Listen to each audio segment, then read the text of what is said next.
O jornalista Caê Vatiero tem exame ginecológico negado pelo plano de saúde.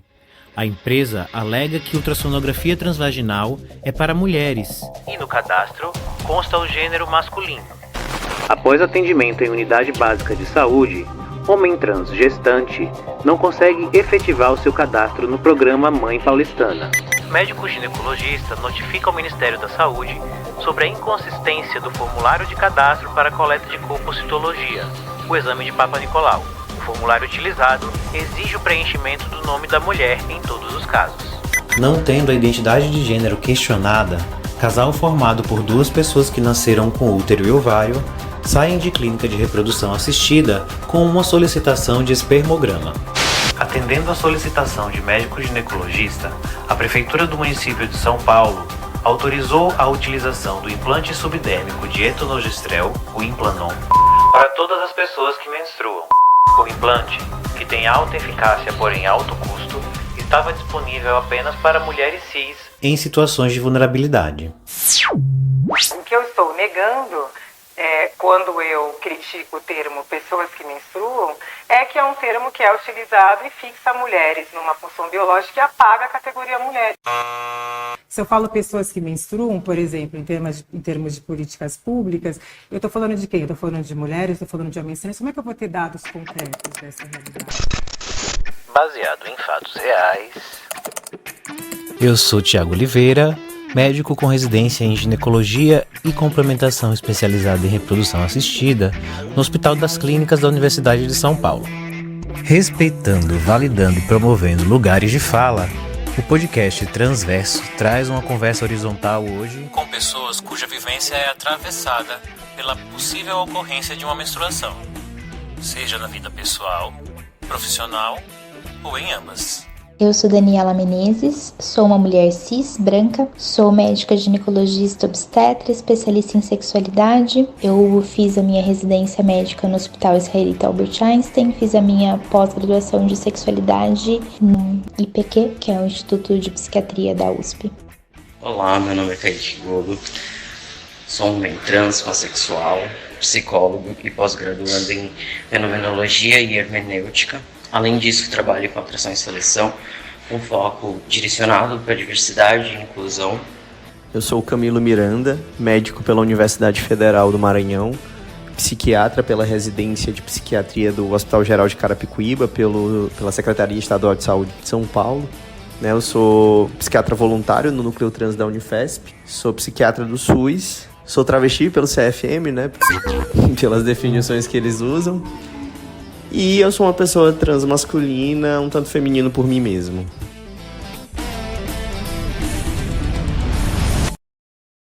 Então, para seguir em consonância com os objetivos do nosso projeto, acho que a gente deve começar ouvindo vocês, Miranda e Kaique, sobre a importância de utilizar termos como pessoas que menstruam, nesse contexto de saúde, no contexto de saúde pública, no contexto de políticas públicas, promoção de saúde e também na vivência individual. Então, se puder começar, Miranda, fala um pouco pra gente. Por que utilizar termos como pessoas que menstruam? Porque é uma forma de incluir todas as pessoas que possam se beneficiar de um determinado tipo de ação, sem reduzir nenhuma pessoa a uma condição de saúde ou uma função biológica. Para que quando a gente for fazer uma campanha de prevenção, por exemplo, alguma questão de saúde, a gente possa atingir todo o público-alvo, e possa chegar ao real objetivo dessa campanha. Então, na hora de estruturar uma política pública também, por exemplo, para garantir o acesso da todas aquelas pessoas que precisem daquela política pública, então preciso usar termos que englobem todas essas pessoas, e também para que as pessoas que vão compor, que vão participar disso, se sintam importantizadas nesses processos e não escanteadas e ignoradas. Porque é diferente você utilizar aquele direito, por exemplo, como, você é uma pessoa transmasculina que está gestante e aí você utiliza o direito da licença maternidade, mas você não é mãe, Então, você pode até conseguir acessar aquele direito, a gente sabe que não é tão simples, mas mesmo assim você vai se sentir invisibilizado. Então, quando você modifica a forma de falar, você dá importância, diz para essa pessoa que ela também é importante. E isso é primordial na construção da saúde dessas pessoas e na saúde pública como um todo. Então, por exemplo, se eu faço uma campanha de prevenção ao câncer do colo do útero e eu falo só de mulheres, eu vou estar dando essa sensação de exclusão para pessoas transmasculinas. Eu vou estar afastando essas pessoas do serviço de saúde e eu não vou estar promovendo a minha intenção final, que é, de fato, prevenir o câncer de colo do útero, né? Aproveitando esse assunto, Miranda, eu queria trazer aqui um artigo da Science que foi publicado em dezembro de 2021, da Miriam Miyagi, é uma pesquisadora de Harvard, em que ela fala o quanto que os direitos das pessoas trans dependem da utilização de uma linguagem inclusiva em saúde, já que a maioria dos periódicos científicos silenciam e apagam a existência da transgeneridade quando se referem a um sistema binário que só inclui homens e mulheres cisgênero.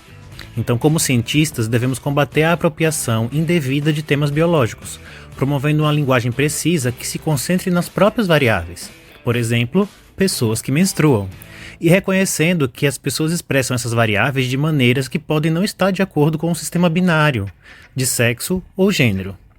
Isso cria um ambiente mais inclusivo para cientistas com diversidade de gênero e reforça que o sexo é um resumo dependente do contexto de um espaço variável e multidimensional.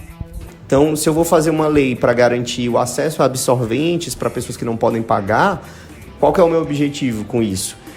Diminuir a evasão escolar, constrangimento, e problemas emocionais, né, decorrentes dessa pobreza menstrual. Então, eu vou ter que pensar em todas as pessoas que podem passar por esse tipo de situação. Então, são pessoas que menstruam e não só mulheres, né? Então, eu preciso pensar nisso toda vez que eu vou me comunicar. Inclusive porque nessa situação você pode pensar, as pessoas transmasculinas muitas vezes vão estar numa situação até de maior vulnerabilidade. Então, como é que eu faço uma lei, por exemplo, né, de pobreza menstrual para ajudar essas pessoas e eu acabo excluindo uma parte que é a que mais precisa muitas vezes, né?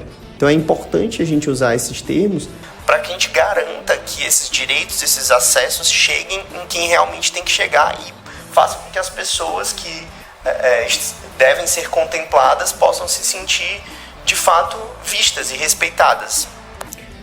Obrigado, Miranda. Realmente é muito importante a gente ouvir assim, sobre vivências que a gente nem imagina, das dificuldades que podem ser enfrentadas no simples fato de existir e não ter sua existência validada ou visibilizada em questões muito simples do dia a dia, como um absorvente e a menstruação.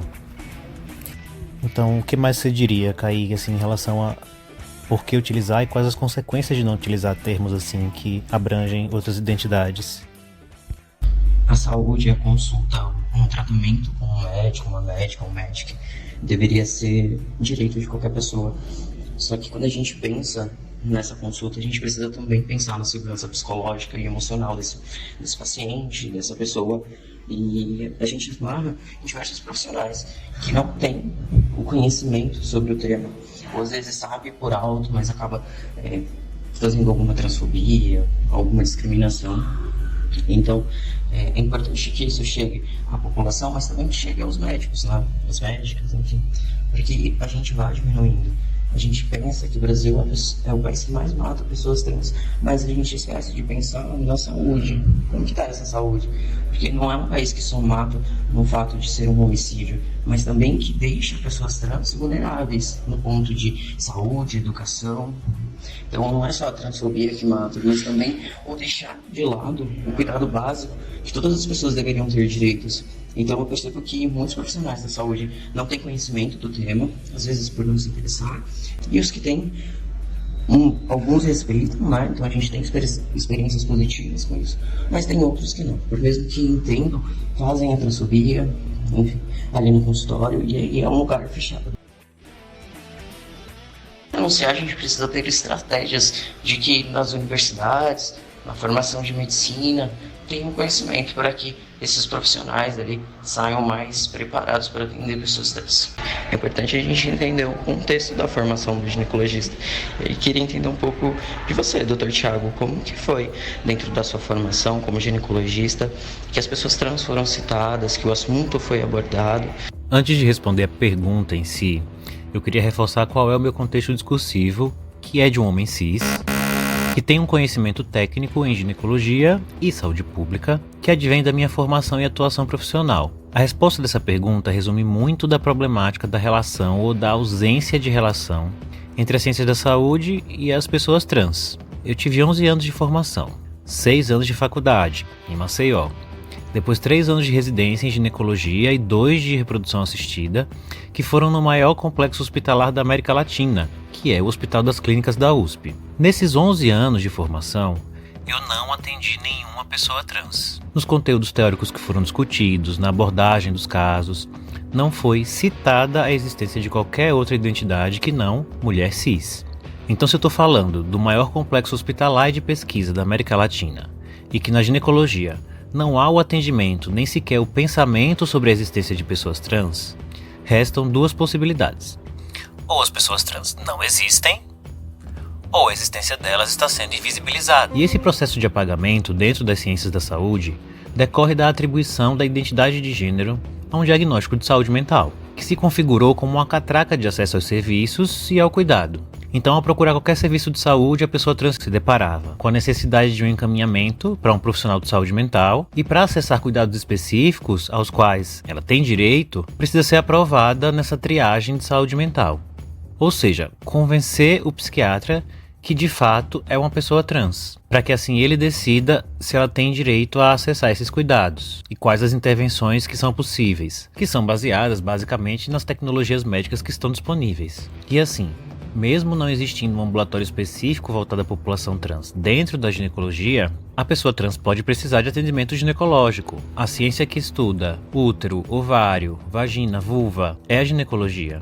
E qualquer pessoa, então, que tenha útero, vagina ou ovário, pode precisar de atendimento por ter alguma demanda relacionada àquelas estruturas anatômicas. Então, por que pessoas trans não estão acessando a ginecologia do Hospital das Clínicas? Existem serviços de atendimento voltados especificamente para a população trans dentro do HC há décadas, e na rede estadual como um todo, em 2009, começaram outros centros. Mas se não está havendo o encaminhamento para a ginecologia, e se na ginecologia não está se pensando sobre essas pessoas, o resultado final são anos, décadas de atraso na produção científica e na elaboração de cuidados de saúde adequados, voltados e pensados para essa população em suas nuances. Mas se uma pessoa trans procura um serviço dizendo que é trans e você vai submeter a uma testagem que dura até 2 anos, você retira dela a autoridade epistêmica sobre si, ou seja, desumaniza. E coloca a identidade de gênero no lugar do absurdo, uma vez que você coloca como uma necessidade o diagnóstico diferencial com condições psiquiátricas que lhe retiram a autonomia e que lhe tornam incapaz de tomar a decisão sobre si. Então, não se identificar com todo o construto social que é elaborado em torno de uma estrutura anatômica ao nascimento,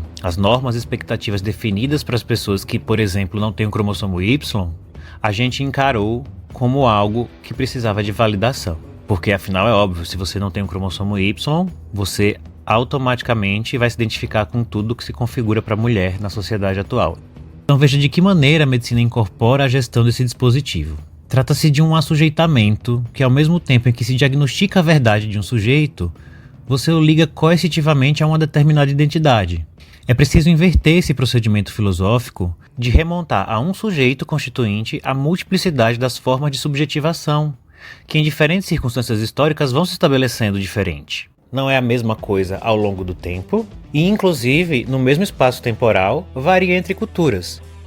A gente precisa entender que não é papel da medicina ou de ninguém distribuir os indivíduos em torno de um eixo de normalidade e criar regras por meio das quais se delineia simultaneamente um certo domínio de experiências possíveis e o modo como um sujeito deve fazer a experiência de si próprio nesse espaço que foi demarcado. Então, se a gente colocar numa perspectiva de biopoder, a gente consegue enxergar a transexualidade, com esse nome mesmo assim, que associa gênero e sexo, enquanto um dispositivo, e a medicina assumiu a gestão desse dispositivo através da elaboração de critérios diagnósticos. E a partir desses critérios, portarias, normas, que definem a maneira que essas pessoas poderão acessar os serviços de saúde e quais os cuidados elas têm direito. E a incorporação da identidade de gênero à medicina se deu de uma maneira muito inconsistente. Se a gente pensar que, por exemplo, Harry Benjamin é um infectologista que defendeu um doutorado sobre tuberculose, se interessou pelo assunto, não concordava exatamente com as abordagens e conceitos dados pela psiquiatria à época e simpatizava com a introdução do uso dos hormônios para mudanças corporais pelos endocrinologistas.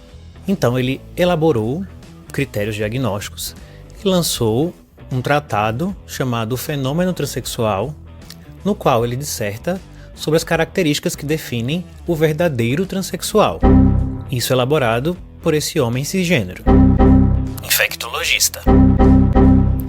Logo em seguida, a identidade foi incorporada ao CID com um diagnóstico de saúde mental chamado transexualismo. E é interessante notar que esse tipo de abordagem aprisiona a pessoa trans em um lugar de não poder reivindicar. E por isso eu fiz questão de falar um pouco sobre isso, porque se você está sendo submetido a uma testagem sobre a sua autonomia, como que você nesse lugar vai reivindicar que aquilo não é necessário? Então eu fiz questão de entrar um pouco nesse mérito para colocar algo do tipo: caro colega cisgênero, nós não estudamos quase nada sobre essas pessoas, estamos em dívida em relação a muitos temas, não temos nem termos inclusivos e quando tentamos introduzir gera uma polêmica porque a gente colocou essas pessoas no lugar da dúvida.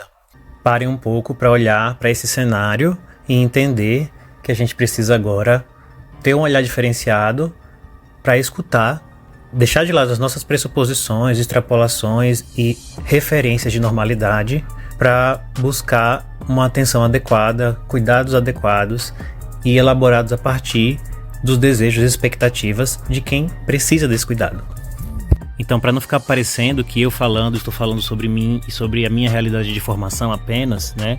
Eu queria ouvir também da Dani, e aí numa perspectiva de uma mulher cis que teve uma formação em ginecologia também em sexualidade, e aí pode passar um pouco pra gente essa experiência dela. Eu penso aqui na minha formação como ginecologista e não consigo lembrar de fato em quais momentos da minha formação como médica residente em ginecologia em que o assunto de gênero foi de fato abordado, onde a gente teve uma conversa franca sobre pessoas trans que não tivessem uma relação direta com o meu trabalho de conclusão de curso, que foi de testosterona em homens trans.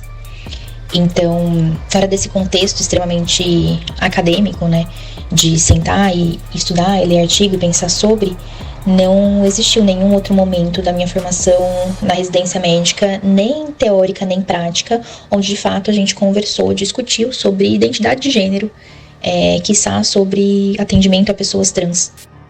É uma grande falha realmente na formação de ginecologista no Brasil hoje.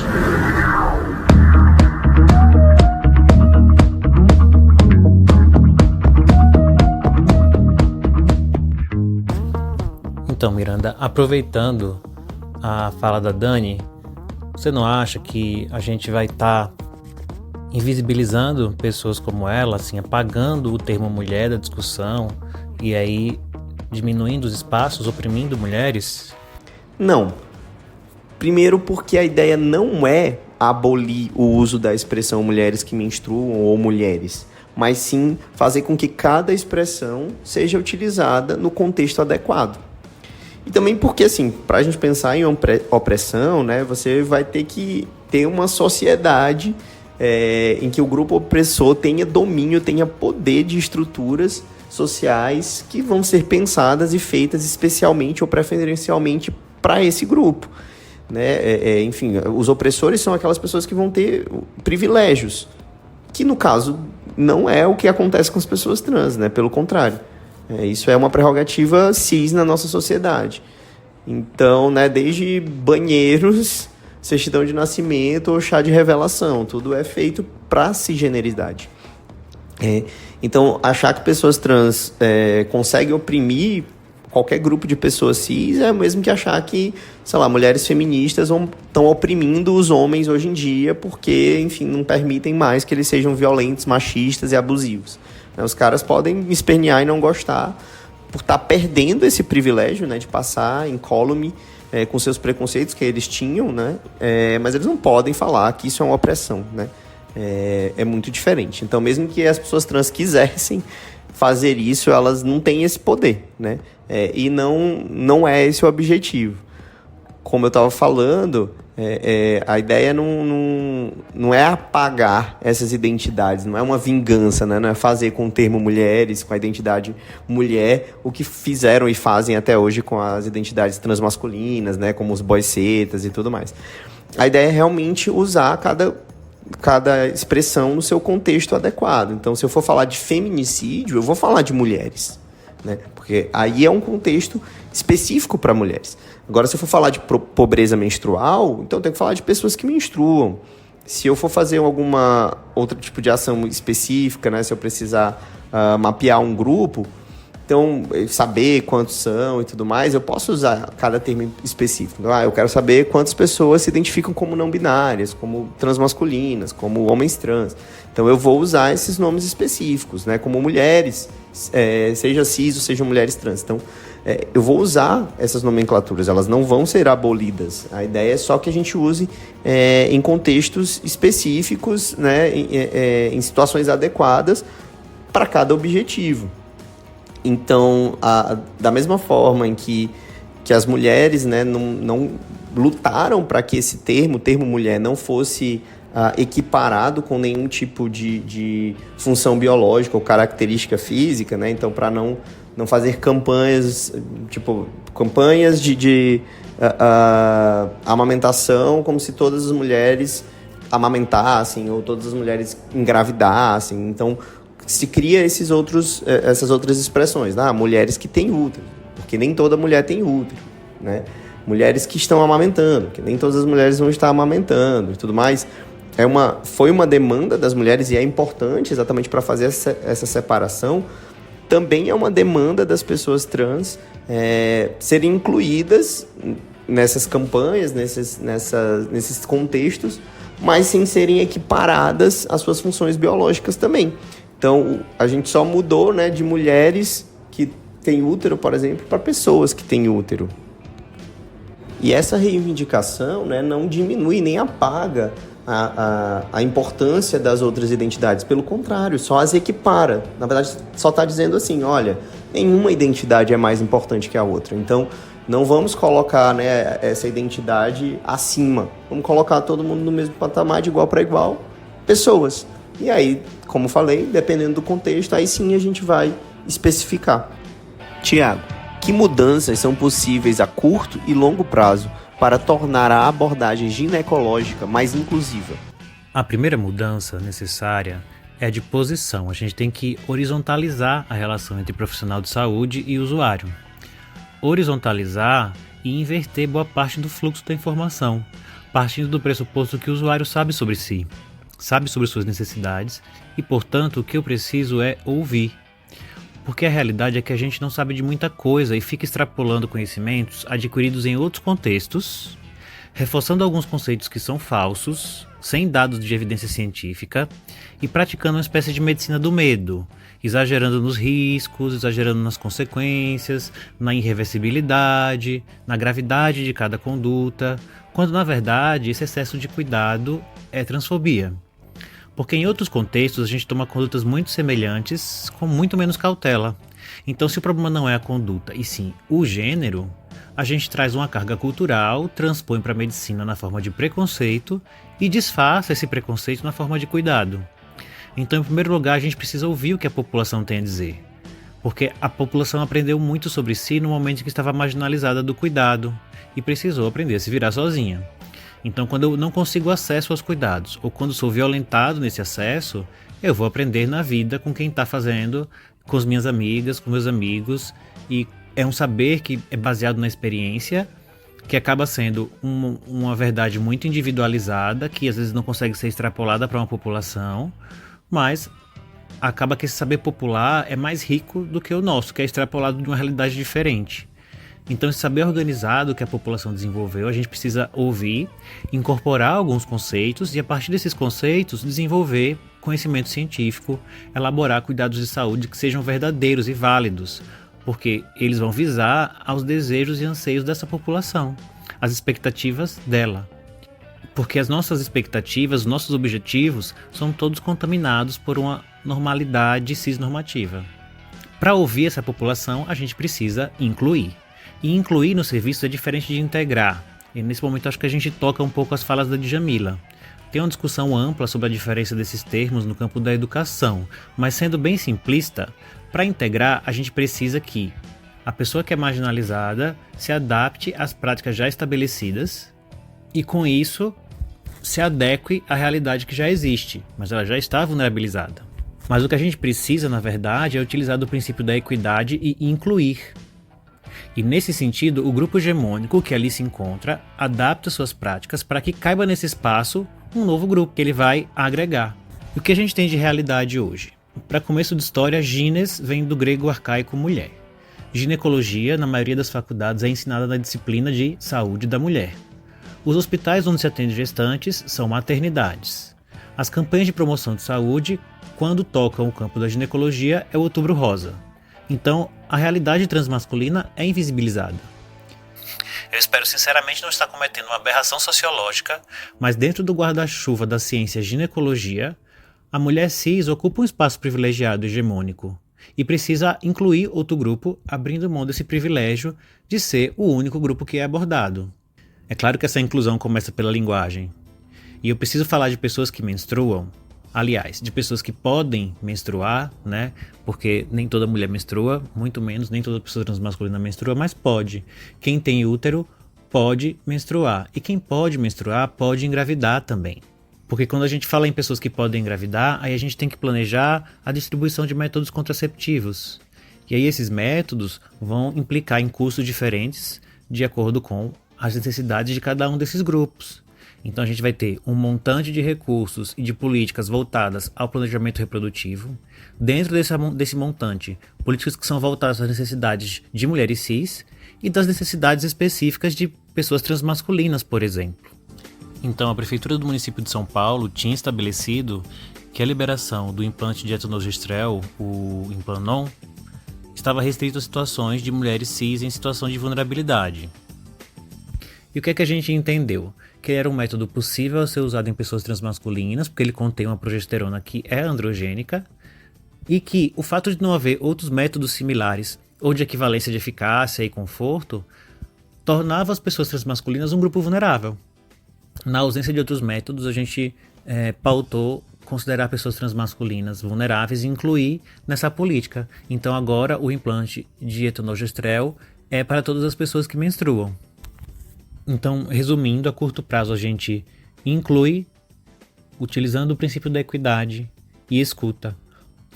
Escutando, a gente conhece a demanda e a partir dessa demanda a gente vai começar a produzir cuidados de saúde que sejam adequados e não extrapolados de outra realidade.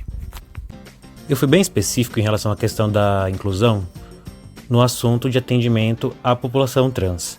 Eu tenho certeza que a Dani vai partir daí e vai ampliar essa visão em questões que podem mudar na nossa formação, na nossa atuação e que vão repercutir em um acolhimento maior, em um atendimento melhor. Eu tenho dúvida, na verdade, se existe uma possibilidade de alteração em curto prazo.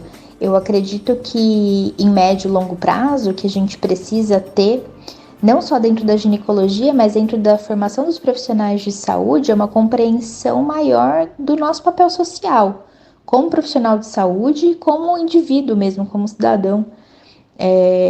Acho muito complicado existirem profissionais de saúde, existirem médicos que passam por toda uma formação extremamente técnica, hoje em dia ainda mais, extremamente técnica, que não conseguem entender, não pararam para estudar e para compreender o funcionamento da sociedade brasileira.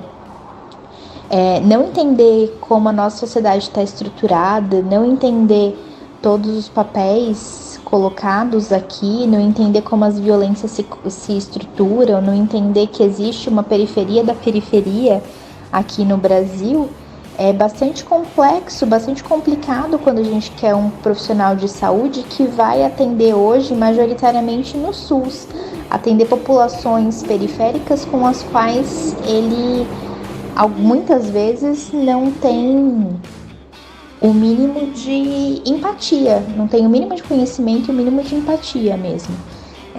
Então acredito que em longo prazo, em médio e longo prazo, espero que médio, né? A gente precisa de uma formação, trabalhar para a formação de saúde ser um pouco mais social, que a gente consiga entender a sociedade antes de se disponibilizar a trabalhar com ela. Em curto prazo, talvez o que seja possível, né, o que a gente tem na mão agora, é criar os espaços de acolhimento que supram a necessidade agora de imediato de uma população mais vulnerável, né, de uma população trans.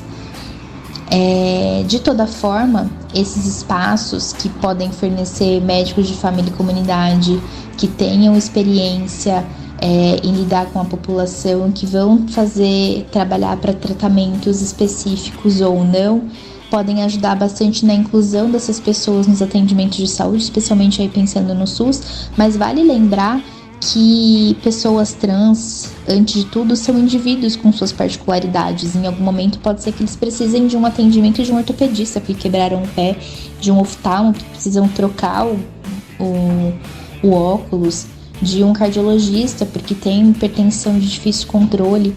Então, não acredito de fato em uma formação numa realidade onde a gente precise formar profissionais específicos para lidar com uma população específica.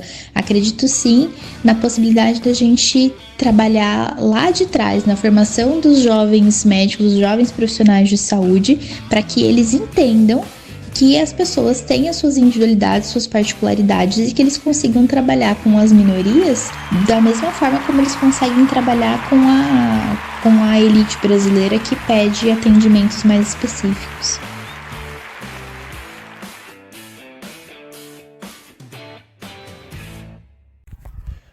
Bom, eu avisei. Obrigado, Dani, por sempre fazer a gente enxergar que o mundo é maior do que aquilo que o nosso campo visual está cobrindo, né? E para finalizar, acho que vale a gente perguntar qual seria o impacto para a saúde mental das pessoas se sentirem incluídas ou excluídas devido ao uso de termos que a gente vem pautando aqui na discussão. Gigantesco. Para vocês terem uma noção, a população homossexual já tem o dobro de chance de tentar suicídio em relação à população geral. As pessoas bissexuais têm o dobro de chances das pessoas homossexuais, porque comumente os bissexuais eles não são aceitos nem incluídos nem entre os héteros nem entre os homossexuais. E as pessoas trans têm o dobro de risco dos bissexuais, né? Ou seja, 8 vezes mais que a população geral. A percepção de estar vivendo em um ambiente hostil, né, cheio de estigma, discriminação, que, enfim, não te inclui, na verdade, te exclui, né, que é o que a gente chama do estresse de minoria, aumenta esse risco de depressão, ansiedade, transtorno de estresse pós-traumático, problemas com o uso de substâncias, tentativas de suicídio. E é essa exclusão no discurso que faz, então, com que, por exemplo, não se lembre, não se pense em pessoas trans quando você vai fazer um formulário, quando você coloca no sistema lá que, enfim, homens, né, pessoas com sexo masculino não podem ir ao ginecologista, quando você vai fazer leis e políticas públicas, não se respeita o nome social, não está preparado para tratar pessoas trans adequadamente, não se emprega porque tem um problema aqui com a tua documentação, né? Enfim, não lembra da gente, não nos enxerga enquanto pessoas, não dá importância pra gente. Então, quando você não tem essa linguagem, né, que inclui, fica muito mais difícil de você lembrar e de você colocar essas pessoas mesmo dentro desses direitos, dentro dessa sociedade de uma forma positiva. Então, quando você não adequa, então, a forma como que você fala, né, para incluir essas pessoas, você aumenta ainda mais a vulnerabilidade que elas são colocadas, né, aumenta mais a vulnerabilização da população trans e, consequentemente, aumenta o risco em saúde mental. E o outro ponto, né, positivo é que, assim, quando você inclui, quando você faz com que essa pessoa entenda que ela faz parte, ela está realmente acolhida ali naquele contexto, você aumenta a resiliência dessas pessoas, que é um fator importantíssimo de proteção quando a gente fala de saúde mental. Então, quando você faz com que essas pessoas sintam que elas fazem parte de um grupo, quando você fala que elas são importantes, você promove o orgulho delas mesmas, das próprias identidades que elas, né, individuais, então você fornece uma proteção em saúde mental muito importante, né? Então, esse é o nosso objetivo com tudo isso, é fazer com que as pessoas se sintam incluídas, aumente essa proteção, essa resiliência. Então, a comunicação, a forma de linguagem é importante demais nesse processo. Obrigado, Miranda. Obrigado, Kaique e Dani. Acho que incluir é sempre sobre ampliar espaços, é sempre sobre agregar pessoas, diminuir só as desigualdades. Então eu acho que essa discussão, basicamente, é sobre não invalidar uma dor que não é sua.